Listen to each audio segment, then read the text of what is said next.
ഞാൻ വസ്തുതാപരമായിട്ട് സംസാരിക്കുള്ളൂ. രാജകുടുംബാംഗങ്ങൾ അത് പറഞ്ഞു, അതുകൊണ്ട് അത് എന്താണെന്നതിനെ പറ്റി ഞാൻ പറയില്ല. പ്രത്യേകിച്ചും ഇത് പറഞ്ഞ ആളുകളൊക്കെ എൻ്റെ ഉത്തമ സുഹൃത്തുക്കളാണ്. അവരുടെ വാദകത്തിനെ എതിർത്തുകൊണ്ട് നമ്മളൊന്നും പറയാൻ ഉദ്ദേശിക്കുന്നത്. പക്ഷേ ഞാനിത് കണ്ടതാണ്. അതാ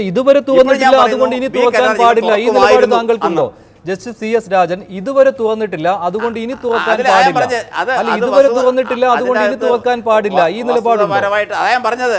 അത് എൻ്റെ അഭിപ്രായങ്ങൾ ആചാരങ്ങളെയോ അന്ധവിശ്വാസങ്ങളെയോ അടിസ്ഥാനപ്പെടുത്തിയല്ല. ഞാൻ അവിടെ കണ്ട കാര്യങ്ങളാണ് ഞാൻ പറഞ്ഞത്. എന്താണ് നമ്മുടെ ആചാരമെന്നോ എന്താണ് നമ്മുടെ അന്ധവിശ്വാസമെന്നോ. വേറെ കാര്യം കൂടെ പറയാം.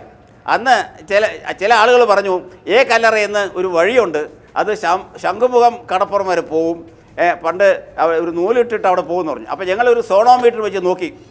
ഈ സോണോമീറ്റർ വെച്ച് അതിൻ്റെ എക്കോ നോക്കിക്കഴിഞ്ഞാൽ അറിയാം അതിൻ്റെ അപ്പുറത്ത് അത് ഹോളോ ആണോ അതല്ല വേറെ ഉണ്ടോ എന്ന് നോക്കിയപ്പോൾ ഒരു എക്കോ ഞങ്ങൾക്ക് കിട്ടിയില്ല. അപ്പോൾ എൻ്റെ മിക്കവാറും അഭിപ്രായം കല്ലറയുടെ ആ കരിങ്കൽ ചുമരിൻ്റെ അപ്പുറത്താണ് ഈ ബി കല്ലറ, അല്ലാതെ ഈ ശംഖുമുഖം മറ്റേ അവിടേക്കുള്ള വഴിയൊന്നും അതിൻ്റെ അകത്തില്ല. കല്ലറയേക്കാൾ കൂടുതൽ കാര്യങ്ങൾ ബി കല്ലറയെ കുറിച്ച് പ്രചരിക്കുന്നുണ്ട് ജസ്റ്റിസ് CS രാജൻ. കല്ലറയേക്കാൾ കൂടുതൽ കാര്യങ്ങൾ ഈ തുരങ്കത്തിന്റെ കാര്യമൊക്കെ ബി കല്ലറയുടെ കാര്യത്തിലും പ്രചരിക്കുന്നുണ്ട്, ഈ സർപ്പത്തിന്റെ കാര്യവുമൊക്കെ. അപ്പോൾ അതെല്ലാം ഒരു പ്രചാരണം മാത്രമായിരിക്കില്ലേ? ഒരിക്കലും തുറന്നിട്ടില്ല എന്നതുകൊണ്ട് ഇനി തുറക്കാൻ പാടില്ല എന്നുണ്ടോ? അതെനിക്ക് പറയാൻ നോക്കില്ല. ഞാൻ അതിൻ്റെ അകത്ത് ഞാൻ നേരത്തെ പറഞ്ഞല്ലോ, ഈ ആചാരങ്ങളെ അല്ലെങ്കിൽ അന്ധവിശ്വാസങ്ങളെ അടിസ്ഥാനപ്പെടുത്തിയല്ല ഞാനിപ്പോൾ സംസാരിക്കുന്നത്. ഗോപാലകൃഷ്ണൻ, ഇപ്പോൾ ഞാൻ ഇന്നും പറയുന്നു ഞങ്ങളെ തുറക്കുമായിരുന്നു.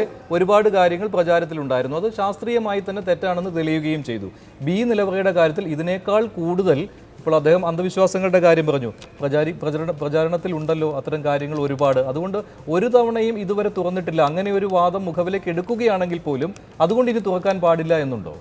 അതാണ് ഞാൻ നേരത്തെ പറഞ്ഞത്. തുറന്നില്ല എങ്കിലുള്ള കുഴപ്പം ഇതിനകത്തുള്ള കണക്കെടുത്തില്ലെങ്കിൽ ഇനി ഒരു 10 വർഷം കഴിയുമ്പോഴേക്കായിരിക്കും വീണ്ടും പ്രശ്നം ഉണ്ടാകാൻ പോകുന്നത്. മാത്രമല്ല, രാജകുടുംബത്തിനെ പറ്റി ഒരു തെറ്റിദ്ധാരണ നിലനിൽക്കുകയും ചെയ്യും. അവർ എന്തൊക്കെ എടുത്തു നിന്ന് പോയെന്നൊക്കെയാണ് ഇപ്പം പറയുന്നത്. പക്ഷേ ആ തെറ്റിദ്ധാരണ മാറ്റാൻ ഇത് ആവശ്യമാണ്, തുറന്നതിൻ്റെ കണക്കുകൾ എടുക്കേണ്ട ആവശ്യമാണ്. പിന്നെ ഇവിടെ വിശ്വാസത്തിൻ്റെ ഒരു പ്രശ്നം ഇവിടെ പറഞ്ഞല്ലോ. വിശ്വാസം, രാജകുടുംബം എത്രയോ വിശ്വാസങ്ങൾ മാറ്റി. ഇപ്പോൾ താണജാതിപ്പെട്ടവർക്ക് അമ്പലത്തിൽ കയറാൻ പത്മനാഭസ്വാമി ക്ഷേത്രത്തിൽ കയറ്റാൻ പാടില്ല എന്ന് പണ്ട് നിയമമില്ലായിരുന്നു. അത് മാറ്റി 936 നവംബർ 12 ഒരൊറ്റ വിപ്ലവകരമായ ഒരു നടപടിയുണ്ട്. മഹാത്മാഗാന്ധി വരെ പ്രകീർത്തിച്ച ക്ഷേത്രപ്രവേശന വിളംബരം ഈ രാജകുടുംബം കൊടുത്തതാണ്. അതേപോലെ അതുതന്നെ അന്ന് ഭയങ്കര തർക്കം വന്നപ്പോഴേക്കും CP രാമസ്വാമി മേയർ ആഴ്വാഞ്ചേരി തമ്പുരാക്കളെ വിളിച്ചു വരുത്തി രഹസ്യമായിട്ട് ഒപ്പിടിച്ചിട്ടാണ് എല്ലാവരോടും പറഞ്ഞത് അനുസരിക്കണമെന്ന് പറഞ്ഞ് അത് നടപ്പിലാക്കിയത്.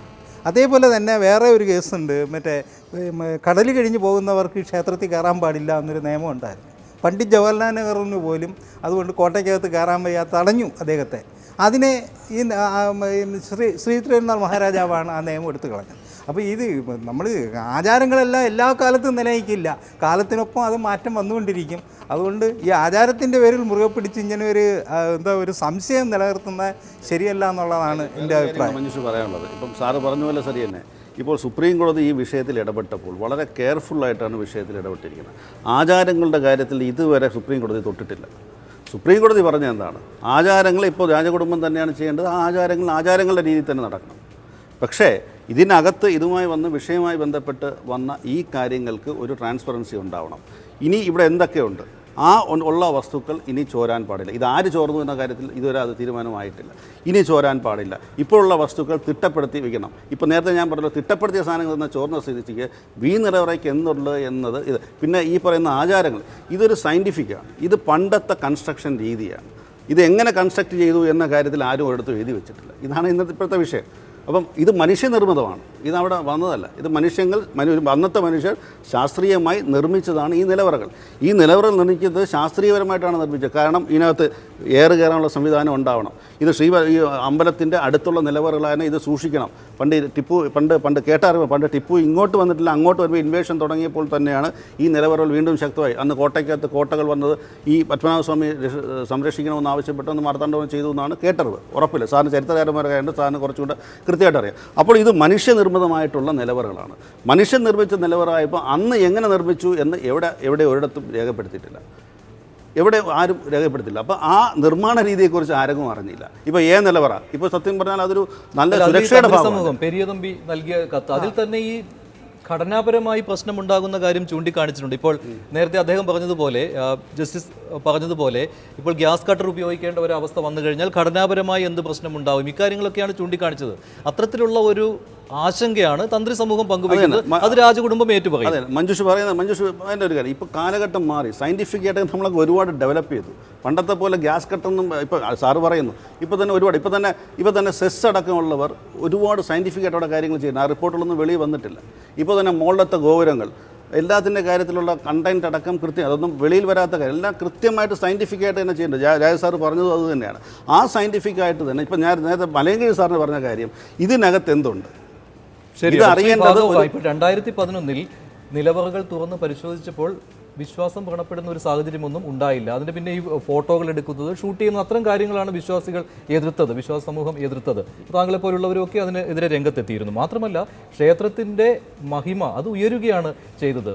ഇപ്പോൾ ഉള്ള ഈ ഘടനാപരമായ വ്യത്യാസം വരും. ഇത്തരത്തിലുള്ള കാര്യങ്ങളൊക്കെ ഈ ആധുനികമായ സാങ്കേതിക വിദ്യയ്ക്ക് വിട്ടുകൊടുക്കാൻ പറ്റുന്നതല്ലേ? ഇപ്പോൾ വിശ്വാസത്തിന്റെ കാര്യത്തിലാണെങ്കിൽ സുപ്രീം കോടതി പറഞ്ഞു വിശ്വാസം വ്രണപ്പെടുന്ന ഒരു സാഹചര്യമേ അവിടെ ഇല്ല എന്ന്. കാരണം മുൻ അനുഭവമുണ്ട് 2011. അല്ല, ഈ വിഷയത്തിൽ രണ്ട് മൂന്ന് കാര്യങ്ങൾ സൂചിപ്പിക്കണമെന്ന് ഞാൻ താല്പര്യപ്പെടും, സമയം തരികയാണെങ്കിൽ. ഒന്ന്, ശ്രീ മലയങ്കിഴി ഗോപാലകൃഷ്ണൻ സാറ് പറഞ്ഞതുപോലെ ആചാരങ്ങളെയൊക്കെ കാലാനുസൃതമായിട്ട് മാറ്റിയിട്ടുണ്ട്. പക്ഷേ അത് സാമൂഹികമായിട്ട് പ്രത്യാഘാതങ്ങൾ സൃഷ്ടിക്കുന്ന അനാചാരങ്ങളെയാണ് അന്നൊക്കെ മാറ്റിയത്. ഇത് സാമൂഹികമായിട്ട് എന്ത് പ്രത്യാഘാതം സൃഷ്ടിക്കുന്ന ആചാര വിശേഷമാണ് ഇത്തരത്തിലുള്ള കാര്യങ്ങളിലുള്ളത്? ക്ഷേത്രവുമായിട്ട് ബന്ധപ്പെട്ട, ഇപ്പോൾ കടൽ കടന്നു പോകുന്നത് മനുഷ്യനുമായിട്ട് നേരിട്ട് ബന്ധപ്പെട്ട സാമൂഹ്യ അനാചാരമാണ്. അതുപോലെ ക്ഷേത്രപ്രവേശനം എന്ന് പറയുന്ന വിഷയത്തിലും സാമൂഹികമായിട്ടുള്ള അനാചാരം ഉണ്ടായിരുന്നു. ഈ വിഷയത്തിൽ സാമൂഹികമായിട്ടുള്ള അനാചാരത്തിൻ്റെ കാര്യമൊന്നുമില്ല. പിന്നെ നിങ്ങളെല്ലാവരും എന്തുകൊണ്ടോ ഫോക്കസ് ചെയ്യുന്ന രാജകുടുംബം എന്ന് മാത്രമാണ്. രാജകുടുംബം മാത്രമല്ല ഈ വിഷയത്തിൽ ഈ വിഷയത്തിൽ രാജകുടുംബം മാത്രം, രാജകുടുംബമാണ് ഈ കേസിലെ പ്രധാനപ്പെട്ട കക്ഷി എന്നുള്ളതുകൊണ്ട് രാജകുടുംബം അതാണ് രേഖാമൂലം കൊടുക്കുന്നത്. ഇതുപോലെ അവിടുത്തെ നമ്പിമാരായിക്കോട്ടെ, ആ ക്ഷേത്രത്തിൻ്റെ ശരിക്കും പറഞ്ഞാൽ അതിൻ്റെ ഹയറാർക്കി നോക്കുകയാണെങ്കിൽ ഏറ്റവും ടോപ്പിൽ നിൽക്കുന്ന ആൾ പുഷ്പാഞ്ജലി സ്വാമിയാരാണ്. സ്വാമിയാർ തൊട്ട് നമ്പിമാർ തൊട്ട് ഇപ്പോൾ ആദ്യത്തെ മൂല്യനിർണ്ണയത്തിൻ്റെ കാര്യങ്ങൾ പറഞ്ഞിരിക്കുന്ന ആൾക്കാർ തൊട്ട് ഇത്തരത്തിലുള്ള കാര്യങ്ങൾ ഒരു അഭിപ്രായ ഭേദം ഉണ്ടായി വന്നിട്ടുണ്ട്. അഭിപ്രായ ഭേദം ഉണ്ടായി. അതുപോലെ തന്നെ ഇത്തരത്തിൽ ആൾക്കാർ പറയുമ്പോൾ ഇവിടെയുള്ള ഹിന്ദു സംഘടനകൾക്ക് ആശങ്കയുണ്ട്. അതിനെതിരായിട്ട് ഈ ഹിന്ദുത്വത്തെ എല്ലാ കാലത്തും എതിർത്തിരിക്കുന്ന ആൾക്കാർ വേണമെന്ന് പറയുമ്പോഴും ആശങ്കയുണ്ട്.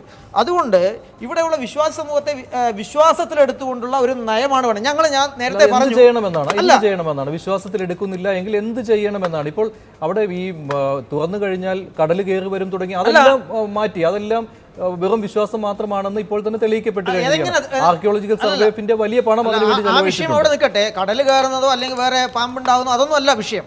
ഞാൻ പറയുന്നത് അത് ആരാധനാ പദ്ധതിയുമായിട്ട് ബന്ധപ്പെട്ട ഇപ്പോൾ അഗസ്ത്യരുടെ സമാധിയുണ്ട്, അതുപോലെ ശ്രീചക്ര പ്രതിഷ്ഠകളുണ്ട്, മറ്റിതരമായിട്ടുള്ള സെമന്തകാതി രത്നങ്ങളുണ്ട്, ഇങ്ങനെയൊക്കെ നിരവധി വിശ്വാസങ്ങൾ അവിടെയുണ്ട്. അപ്പോൾ അത്തരത്തിലുള്ള കാര്യങ്ങൾ ചെയ്യുമ്പോൾ കൃത്യമായിട്ടും അവഗാഹത്തോടെയും കൃത്യമായിട്ടുള്ള ആചാര പദ്ധതികളുടെ പിന്തുണയോടെ ആചാര്യന്മാരുടെ പിന്തുണയോടുകൂടിയും ഹിന്ദു സമൂഹത്തെ വിശ്വാസത്തിലെടുത്തുകൊണ്ടും ചെയ്യണം. അത് ബഹുമാനപ്പെട്ട സുപ്രീം കോടതിക്ക് നിശ്ചയമുണ്ട് എന്നാണ് ഞാൻ വിചാരിക്കുന്നത്. ഇപ്പോഴും നടക്കുന്ന കാര്യങ്ങളെല്ലാം ഈ ഇത്തരത്തിൽ കേസ് പോലെ നീണ്ടു പോകുന്നത്, ഓരോ പ്രാവശ്യവും കേസ് തുടങ്ങുമ്പോൾ അമിക്കസ് ക്യൂറി ഓരോ ചെറിയ റിപ്പോർട്ട് കൊടുക്കും, അതിൻ്റെ മേലെ പിടിച്ചിട്ടാണ് കേസ്. ഈ മൂല്യനിർണ്ണയം പോലും സത്യത്തിൽ സുപ്രീം കോടതി നടത്തേണ്ടതായിരുന്നില്ല എന്നുള്ളതാണ് എൻ്റെത്. ആരാണ് ഭരണസമിതി, ആരാണ് ഭരണം നടത്തേണ്ടത്, അത് നിർണ്ണയിക്കലാണ് ശരിക്കും സുപ്രീം കോടതിയുടെ റോള്. ആ ഭരണം ഹൈക്കോടതി വിധിക്കെതിരെയുള്ള അപ്പീലാണ് പരിഗണിക്കുന്നത്. ആരാണ് ഭരണം നിശ്ചയിക്കേണ്ടത്, ആരാണ് ഭരണാധികാരി, അത് നിശ്ചയിച്ചു കഴിഞ്ഞാൽ അവരുടെ ചുമതലയാണ് അത് തിട്ടപ്പെടുത്തുന്നത്. അതിന് വേണമെങ്കിൽ കോടതിക്ക് നിരീക്ഷകന്മാരെ വേണം നിയോഗിക്കാം. കോടതി തന്നെ ഇക്കാര്യത്തിൽ സുപ്രീം കോടതി കഴിഞ്ഞ ഈ ജൂലൈ 4-ാം തീയതി ഈ കേസ് പരിഗണിച്ചപ്പോൾ തന്നെ കോടതി ആദ്യം പറഞ്ഞത് എന്താണെന്ന് താങ്കൾ ശ്രദ്ധിച്ചിട്ടുണ്ടോ? ഈ കേസ് ഞങ്ങൾ അവസാനിപ്പിക്കാൻ പോവുകയാണ് എന്നാണ്. കാരണം കോടതിക്ക് തന്നെ ഇക്കാര്യത്തിൽ ഇതിങ്ങനെ നീട്ടിക്കൊണ്ട് പോകുന്നതിൽ ആശങ്കയുണ്ട്. വേണ്ട എന്ന നിലപാടാണ് സുപ്രീം കോടതിക്ക് പോലും ഉള്ളത്. എനിക്ക് വളരെ വ്യക്തമായിട്ടുള്ള രേഖകളുടെ അടിസ്ഥാനത്തിൽ തന്നെയാണ് പറയുന്നത്. ഈ വിഷയത്തിൽ അങ്കലാപ്പുണ്ടാക്കുന്നത് അമിക്കസ് ക്യൂറി തന്നെയാണ്. അമിക്കസ് ക്യൂറി കൊടുക്കുന്ന തെറ്റായിട്ടുള്ള വിവരങ്ങൾ, അമിക്കസ് ക്യൂറിയെ കാലാകാലങ്ങളായിട്ട് ഓരോ കേസ് തുടങ്ങുന്നതിന് മുന്നേ ഓരോ റിപ്പോർട്ട് കൊടുക്കും. കഴിഞ്ഞ പ്രാവശ്യം ഈ കേസ് നീട്ടിക്കൊണ്ടുപോകാൻ വേണ്ടി കൊടുത്താണ് ആ വജ്രങ്ങൾ കാണാതായി എന്ന് പറഞ്ഞ റിപ്പോർട്ട്. അത് അതിനു മുന്നേ ഷർസി മാഡം ഇവിടെ ചെയർപേഴ്സൺ ആയിരിക്കുന്ന സമയത്ത് സുപ്രീം കോടതിന് കൊടുത്തിരിക്കുന്ന റിപ്പോർട്ടിൽ പരാമർശിച്ച കാര്യമാണ്. ഇദ്ദേഹം പിന്നെ അത് റിപ്പോർട്ടാക്കിയിട്ട് ഇത് പ്രധാനപ്പെട്ട ചർച്ചയാക്കി വെച്ചുകൊണ്ടിരിക്കുക. അപ്പോൾ ഇത്തരത്തിൽ ആളുകളെ തെറ്റിദ്ധരിപ്പിച്ചുകൊണ്ട് അല്ലെങ്കിൽ സുപ്രീം കോടതി തെറ്റിദ്ധരിപ്പിച്ചുകൊണ്ട് ഈ കേസിനെ വഴിമാറ്റിക്കൊണ്ടിരിക്കുകയാണ്. ബഹുമാനപ്പെട്ട സുപ്രീം കോടതി ആചരണ പദ്ധതികളുടെ വിഷയത്തിൽ ആചാര്യന്മാരെയും ഹിന്ദു സമൂഹത്തെയും വിശ്വാസത്തിലെടുത്തുകൊണ്ടുള്ള ഒരു നിലപാടായിരിക്കും എടുക്കുന്നതാണ് ഞങ്ങൾ പ്രതീക്ഷിക്കുന്നത്. അങ്ങനെയാണ് ബഹുമാനപ്പെട്ട സർക്കാരിന്റെ പ്രതിനിധികൾ അങ്ങനെ വേണമെന്നാണ് ഞങ്ങൾ പറയുന്നത്. കേരളത്തിലേക്ക് വരികയാണ്. ഇപ്പോൾ സുപ്രീം കോടതിയിൽ ഇതുവരെ അദ്ദേഹം സ്വീകരിച്ച നിലപാടുകളെയാണ് ഹിന്ദു സംഘടനകൾ എതിർക്കുന്നത്. കാരണം അത് ക്ഷേത്രത്തിനെതിരായുള്ള നിലപാടുകളാണ്. ഇപ്പോൾ കേരളത്തിൽ വന്ന് അദ്ദേഹം ചർച്ച നടത്തുന്നതുകൊണ്ട് എന്ത് ഫലമാണുള്ളത്? ഭിന്നമായ നിലപാടാണ്. അമിക്കസ് ക്യൂറിക്കുള്ള നിലപാട് ഒന്ന്, രാജകുടുംബത്തിന്റെ നിലപാട് വേറൊന്ന്. സംസ്ഥാന സർക്കാരിന് അമിക്കസ് ക്യൂറിയെ അനുകൂലിക്കുന്ന നിലപാടാണ് ഉള്ളത്. അല്ല, അതാണ് ഞാൻ നേരത്തെ പറഞ്ഞത്. ഇത് ഈ പ്രശ്നം ചർച്ച ചെയ്ത് വലുതാക്കാതെ ഇന്ന് ലോകം മുഴുവൻ നമുക്കറിയാമല്ലോ, ഈ മതത്തിൻ്റെ പേര് നടക്കുന്ന അടിയും ബഹളവും രാഷ്ട്രങ്ങൾ തന്നെ ഭീഷണി നേരിടുന്ന ഒരു കാലഘട്ടമാണ് ഈ മതത്തിൻ്റെ പേരിൽ. അപ്പോൾ അങ്ങനെയുള്ള ഒരു കാലഘട്ടത്തിൽ ഇതൊരു ചെറിയ സംഭവത്തിന് ഇത്ര വലുതാക്കി കൊണ്ടുപോകാതെ ഒരു സമവായം ഉണ്ടാക്കിയിട്ട് തീരുമാനം എടുക്കേണ്ടതാണ്. അത് സുപ്രീം കോടതിക്ക് തീരുമാനിക്കുക എന്ത് വേണമെന്നുള്ളത്.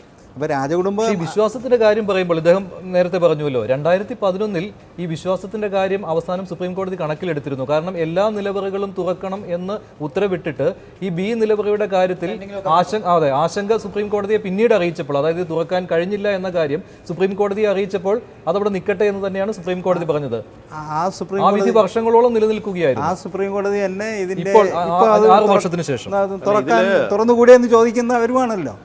അപ്പൊ അതിന് ഒരു സമവായം ഉണ്ടാക്കുക മാത്രമേ ഇതിനകത്ത് മാർഗമുള്ളൂ. എൻ്റെ ഒരു ഒപ്പീനിയൻ, ഈ വിഷയത്തിൽ സർക്കാർ എടുക്കേണ്ട നിലപാട്, സർക്കാരിന് പൊളിറ്റിക്കൽ ആയിട്ട് നയം രൂപീകരിക്കാം. പക്ഷേ ഈ വിഷയത്തിൽ പൊളിറ്റിക്കൽ ആയിട്ടുള്ള നയമല്ല ആവശ്യം. പൊളിറ്റിക്കൽ ആയിട്ടുള്ള നയത്തിനോട് അനുബന്ധിച്ചാണ് ബഹുമാനപ്പെട്ട ദേവസ്വം മന്ത്രി ഇന്ന് അഭിപ്രായം പറഞ്ഞത്. പക്ഷേ അതിന് പകരം ബഹുമാനപ്പെട്ട ദേവസ്വം മന്ത്രി ഈ വിഷയത്തിൽ സമവായത്തിന് ഞാൻ മുൻകൈയെടുക്കും, ഇവിടെയുള്ള വിശ്വാസ സമൂഹത്തെയും ആചാര്യന്മാരെയും ഞാൻ വിശ്വാസത്തിലെടുത്തുകൊണ്ട് സമവായത്തിലേക്ക് എത്തിക്കും എന്ന് പറഞ്ഞിട്ടുണ്ട് എങ്കിൽ ഞങ്ങൾ 2 കൈ നീട്ടി സ്വീകരിച്ചാണ്. പക്ഷേ അദ്ദേഹം ഒരു രാഷ്ട്രീയ അജണ്ടയുടെ ഭാഗമായിട്ട് പറയുന്നു എന്നുള്ള രീതിയിലേക്ക്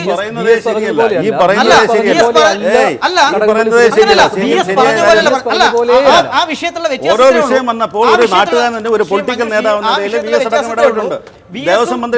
കടകംപള്ളി എന്നുള്ള വ്യത്യാസത്തിലേ ഉള്ളൂ. BS രാജകുടുംബത്തെ ഒന്നാകെ ആക്രമിച്ചുകൊണ്ട് സംസാരിച്ചു. പക്ഷേ കടകംപള്ളി രാജകുടുംബത്തെ ആക്രമിക്കാതെ പറഞ്ഞത് തുറക്കണമെന്നാണ്. തുറക്കണമെന്ന് പറയുന്നതിന് മുൻപ് ഞാൻ ഇങ്ങനെയാണ് സർക്കാരിനുള്ള താല്പര്യം, പക്ഷേ ഇത്തരത്തിലുള്ള ആളുകളുമായിട്ട് ഞാൻ സംസാരിച്ചിട്ട് അന്തിമ തീരുമാനം എടുക്കുള്ളൂ എന്ന് പറയാനുള്ള മനസ്സ് കാണിച്ചത്. തുറക്കും എന്ന് തന്നെയാണ് പറഞ്ഞത്. സർക്കാരിൻ്റെ നിലപാട് തുറക്കണം എന്നാണ് പറഞ്ഞത്. പക്ഷേ ആ സർക്കാരിൻ്റെ നിലപാട് രൂപീകരിക്കും. സർക്കാർ എല്ലാവരുടെയാണ് എന്നുള്ളൊരു ധാരണ വേണം. സർക്കാർ എല്ലാവരുടേതാണ് എന്ന ധാരണയുടെ അടിസ്ഥാനത്തിൽ തന്നെയാണ് ദേവസ്വം മന്ത്രി അല്ല, ഒരു അജണ്ട ഇതിനകത്തില്ല. ഇതെല്ലാം സുതാര്യമായിട്ടാണ് ദേവസ്വം മന്ത്രി ചെയ്യുന്നത്. ഇത് ഇപ്പൊ വിഷയം എന്താണ്? സമവായം വന്നാലും കുഴപ്പം, ഇല്ലെങ്കിലും കുഴപ്പം. ഇതാണ് ഇപ്പോഴത്തെ ഇദ്ദേഹം പറയുന്നത്. രാജകുടുംബവുമായുള്ള ചർച്ചയിൽ ബി നിലവറ തുറക്കുന്നതിലെ തർക്കം അവസാനിക്കുമോ? ഇടവേളയ്ക്ക് ശേഷം.